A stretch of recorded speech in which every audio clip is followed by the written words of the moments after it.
Hi there, I'm Deb Crow, and I want to welcome you to Season 4 of Imperfect, the Heart-Centered Leadership Podcast. This is a podcast where we connect, learn, and laugh together with authentic and courageous leaders from all over the globe.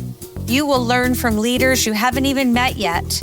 You will gain new tools to add to your leadership toolkit, because leadership belongs to all of us.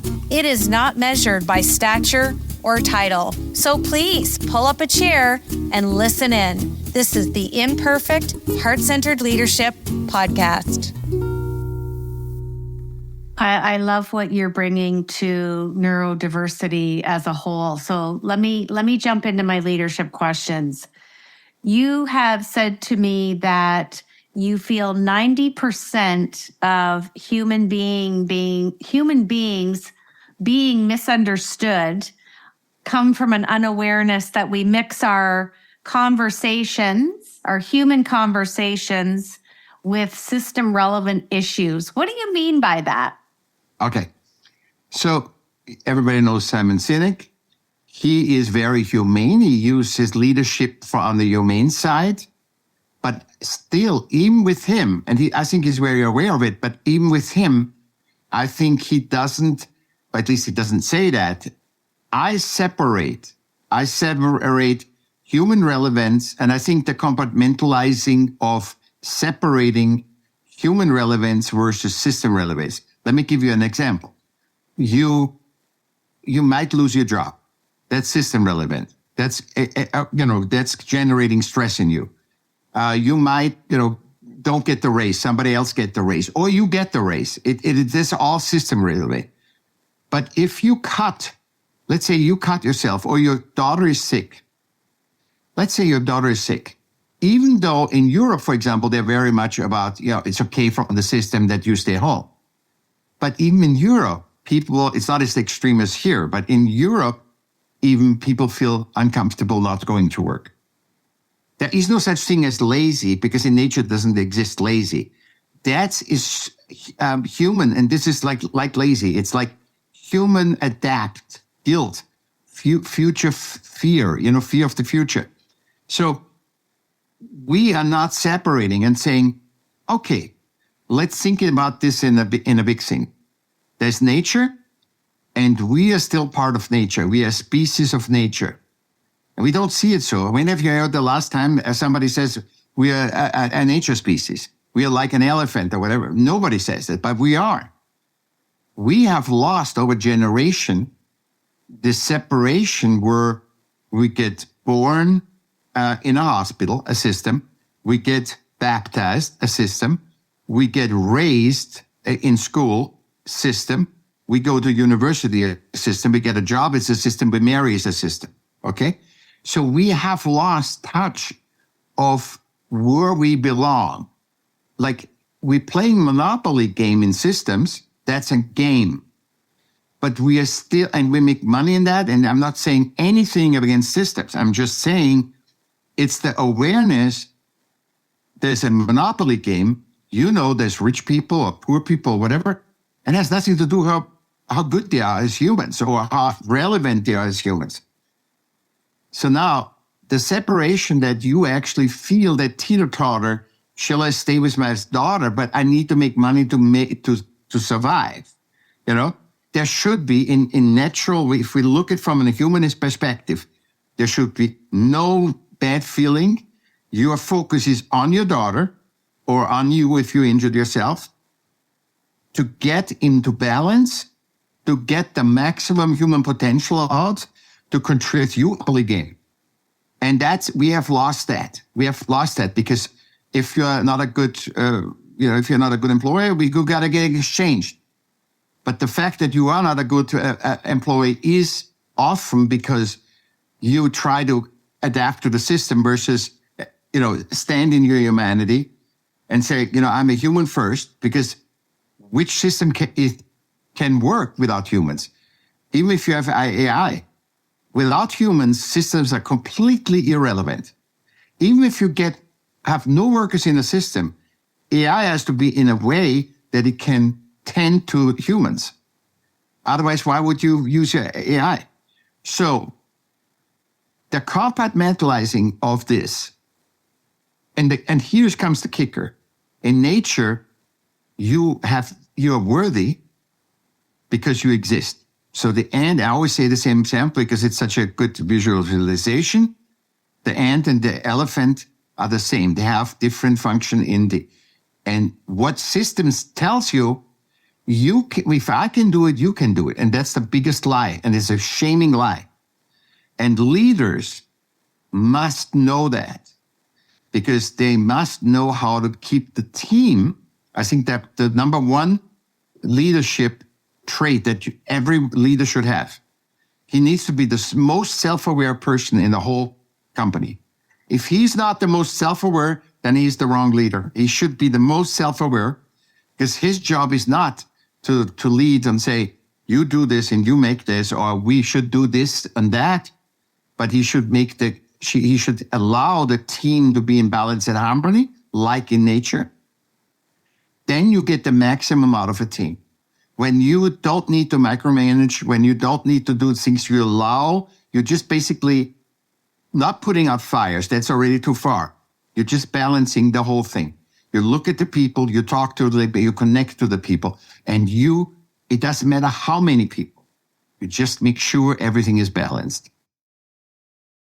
Tell me, both of you, we'll let you go first this time, Monte. What imperfections do you bring to your heart-centered leadership?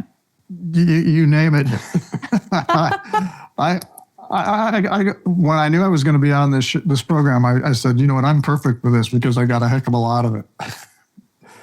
So I think the hardest thing is just looking at things, with a level of emotional intelligence, right? It's like, not judging people, trying to put yourself in their shoes, having humility, understanding, where people are and dealing with them, from a place that, you understand they're at and then helping them succeed. So, for me, it's kind of forgetting about how I used to manage people in the corporate world and really, looking at it just from a completely different perspective, which is, okay, we're here now. This is what we're trying to do. We've got to move forward.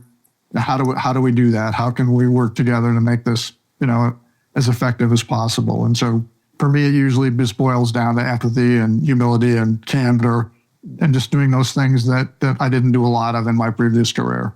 And from an imperfection standpoint, are you patient or impatient? That is one of my attributes. I am fairly patient. That's a frequent flyer on the show, so I thought I'd throw it in. How about you, Wayne? Oh, I'm absolutely impatient. That's why we work together. So the issues that I run into in leadership is at times I'm way too much of a visionary. So we come up with these great ideas. I throw all these ideas out and it's that stereotypical visionary thing where it's like, I may put 4 or 5 things up on the whiteboard as we're talking and send everybody out. I've got a clear idea of what we're doing, but there might've been 5 years worth of activity in what I just laid out. And I just had this happen last week. I walked in and somebody was working on something and I said, why are you working on that now? And they said, well, because you said, in our staff meeting, you said you wanted to know this. Well, yeah, I didn't mean that for another year.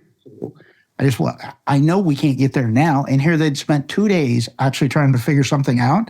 That's a long-term thing. So I don't do a good job of communicating that.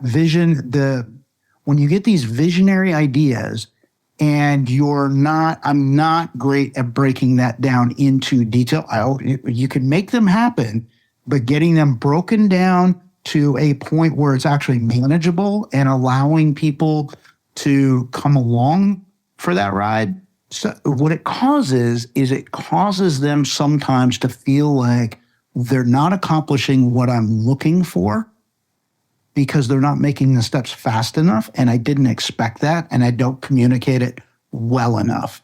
And then on the short-term things, the reason that's a problem is because on the short-term things, I would call it impatient. And I think other people would probably call it impatient.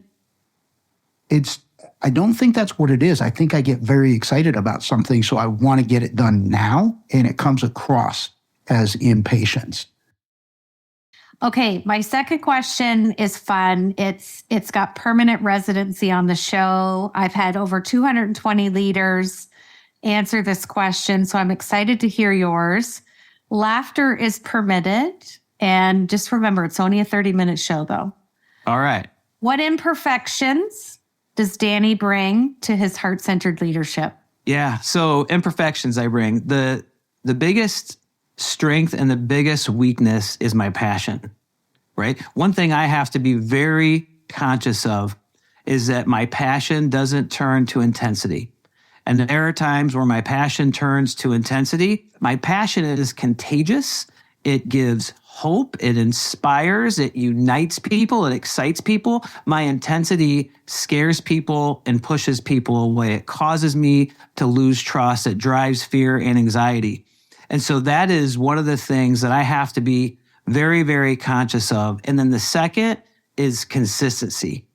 As a person that is a visionary, is creative, more to the innovative side, one thing that can often happen is I can be fired up and moving full speed ahead, but consistency on my Cliff Strengths Finder is dead last.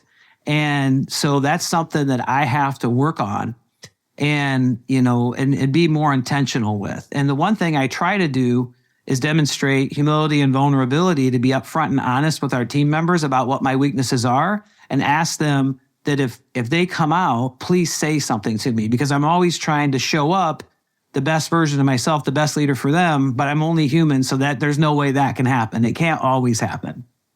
Absolutely. And it makes me think of the 360 feedback. Why can't we just behave that all the time within a healthy, vital culture? Excellent point. I believe feedback's the breakfast of champions. I've seen that somewhere. I adopted it immediately. I don't know who said it the first time. But in order for us to grow, in order for us to meet our value of commitment to excellence, we've got to be committed to getting 1% better each and every day, with the recognition that excellence isn't a destination. It's just a place we can visit from time to time if we're leaving it all in the field and bringing our very best. But the only way we can do that and be sure we're doing it, not just think we are, is through that feedback. It is truly a gift. Well, and if it can be done in the moment, like you said, I think when a leader is being truly heart-centered and like you said, can just demonstrate and say, here's my weaknesses, because we know C-suite leaders, they hire their team who are smarter than them in all the different areas. And then if we take it one layer deeper, just share what your weaknesses are, so then you can get feedback in the moment. I think it saves so much time. Well, it does. It's the accelerator. It's a great accelerator of trust. And if we want to have psychological safety, if we want people to be able to share their weaknesses, ask questions when they don't know the answer, admit when they made mistakes, they've got to feel safe and comfortable to do that. And the way we create that safety and that comfortable space is to model it, is to lead by example in that area ourselves. One of the things I often say is our relationship with failure is one of the most important relationships we'll ever have. And as long as we're always looking to fail forward, as leaders, we got to be there to dust our people off, right? Pick them up, dust them off, get them going. But I ask our people, when I fall, when I stumble, please pick me up, dust me off, give me a word of encouragement so I can get going in the right direction as well. And we create environments like that, very high levels of psychological safety. People can give feedback, they can show up and contribute as their full selves. Absolutely. This is why I wanted you on the show. So good. So much fun. Thank you. I'm excited to showcase you as a heart-centered man, a heart-centered executive. And I think our goal today is just to have a fun conversation to let people know that I've often said on the show, our sector doesn't matter. Where we live and do business doesn't matter. And what does that mean? We're a borderless society now with technology. And I think COVID has really allowed people to stop and pause and really prioritize what's important. And at the end of the day, we're all in the people business, which I know you love talking about. So I'm going to, I'm going to dig right in, and I'm going to ask you my first leadership question. And imperfections allowed on the show. It's the title. So laughter going off on a tangent, telling us something great, all permitted. So my first question, and I really thought of you when I crafted this, what is the greatest part of being a COO? And for those of you, just a reminder, Chief Operations Officer, if this acronym's new to you. Yeah, it's a good question. For operations people, I mean, given as you love things like supply chain and moving product around, but for me, it's about the people. And so what makes an organization great? From a couple perspectives, I think the first one is really, I have a real privilege as a leader in the business to be able to develop the future leaders of the organization. And they don't have to necessarily be operations people, but just people in general. I love the challenges of organizational design and succession planning and identifying untapped potential and building career paths for people. And for me, that is the sort of the puzzle or the riddle that separates sort of really amazing organizations from other organizations, is really how those people are given opportunities and mentorship and things like that. So for me, watching people sort of grow and succeed and under your care, it is really one of the sort of the greatest gifts of leadership. I love it when people put up their hand and say they want to do more. I mean, the raw material that you have to work with and anxious people that want to learn and succeed is amazing. So, and I think, you brought up a good point about COVID changing a lot of things. I mean, for me, as a CEO, the other privilege I have is learning from those same people. The future leaders of our organizations over the last few years, under the cloud of COVID, have really learned to adapt and communicate differently and embrace technology and find different leadership styles of their own. And for someone who's been in business for a while, it's been a real opportunity to learn from those people, watch how resilient they are, how flexible they are, and those kind of things. So it's really been on sort of a tremendous opportunity to get closer to a team of good people as they navigate their way through sort of different scenarios. So that's been fun for me as a CEO. But I think probably the last sort of big thing for me is the partnership I get to have with my peers in the business. If you're lucky in business to be a COO, I think you'll find a really good partner in a CEO, and you'll get the opportunity to be sort of a co-CEO and a CEO in an organization. For me, I have a really good CEO partner that I work with. We share our values, our vision, our purpose, our heart-centered approach to leading business. Transparency, communication, the importance we place on people. So having that partnership is a great part of being that COO in an organization. It's being able to make a difference and have somebody, have the support and somebody in your organization help you do that. Okay, my first question is, you talk a lot about the best use of your power. And again, this is in the context of leadership, is to give it away. Tell us what you mean by that and how you were able to exercise that and when you couldn't exercise it. Because I always love to give the listeners, we don't want to give them a half cup full. We want them to see, I tried to do it here and it didn't work and this is why, and I did it here and this is why it did work. Give them that real life example. And coming from the root of law enforcement, I think this will be really impactful. So I'm excited to hear what you have to say. Well, thank you for that question. And that always leads me to that beginning question of what do I do to make the problem worse when I look at a problem? When I took over a city in Massachusetts of 40,000 people, we had a higher crime rate per capita than our capital city of Boston. And I was brought in to do a war on crime to decrease violence and crime. And so, to make a long story very short, we did try enforcement and it didn't work. So I began meeting with one of the things that was happening in my community, which is the same in many communities, most communities across the US, was the highest rate of violence was occurring in the minority communities. And one of the things that I realized was we need to be talking to people in this community. And I remember talking to my commanders when I had taken over, and I said, who do we talk to in this community? And one of my commanders came in with a stack of lawsuits about 12 inches high and put them on my table and said, that's how we talk to the community here. They sue us and we defend ourselves. And most of the times we win. So I had to start at ground zero. I had to find out who was even in my community. So, and I began doing that, meeting with people off the job, but also on time. I was very much out of my office, which was not traditional in this department. And finally, one day I got approached by a woman, a Latino woman, a young woman in her 30s, brilliant, who's gone on and got her doctor's degree in California, and has her own organization in California today. But she was a young then, and she was called in because the school system, the public school system at the high school, had a dropout rate of 40% for the minority students. All right. And she was brought in as a consultant to try to do something to make this better. And she came to me as the police chief, and she didn't have a good experience with police in the past, but she knew she had to kind of like touch who I was. And I asked her, I said, where are all the Latino men in this community that I can talk to? I mean, what can I do here? And she says, well, what are you doing about it? I said, what do you mean? She says, you got all the power. You got the guns. You got the offices. You got the cars. You got the budgets. You got the millions. What are you doing about it to make it better? And my first gut reaction was, and then I started to think, wait a minute.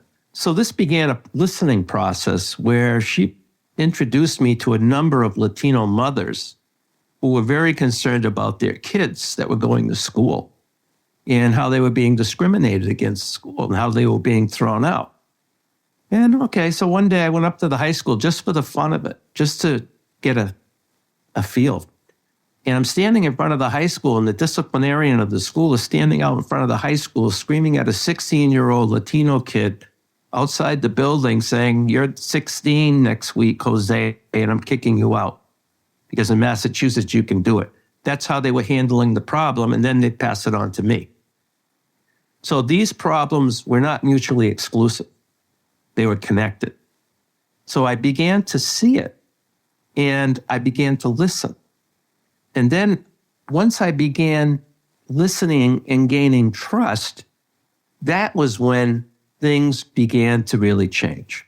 It was through giving away my power and using my power to speak up as a white police chief and to say to my community, out loud, that we have a problem here with systemic racism and we need to deal with it. And this was back in 2005. And we brought in some experts from outside the community, and we did a task force of 40 people, leaders in the community, with minority group for the first time. And we did a 2-day training and facilitated workshop where we came out with two things. First was the presence of institutional racism, which blocked people from accessing the system, not intentional. And the other was lack of economic opportunity for at-risk youth. So the first thing we were able to do, which was easy, was I turned around and took a lot of my drug confiscation money. Instead of using it for enforcement, I used it to create jobs, as did other people in my community. But this whole thing of systemic racism, when the Latino gentleman announced that as one of the findings with the 40 people in the room, 3 people immediately stood up and said they wanted no part of talking about racism. That's not what this was about. And those people were, 2 were university presidents, and one was the publisher of a newspaper. And that's when I took my power and stood up as the white police chief and said, yes, we are going to talk about it. So that's kind of an example on the home front of how I did it. Thanks so much for joining me today on Imperfect, the Heart-Centered Leadership Podcast. I hope you've enjoyed the show today and have learned some new tools for your leadership toolkit from our amazing heart-centered guest. If you like the show, feel free to give us a rating and a review, and we always welcome your feedback anytime. Looking to master the art of heart? Head over to our website at debcrow.com And watch out for Deb's new book, The Heart-Centered Leadership Playbook, coming in September.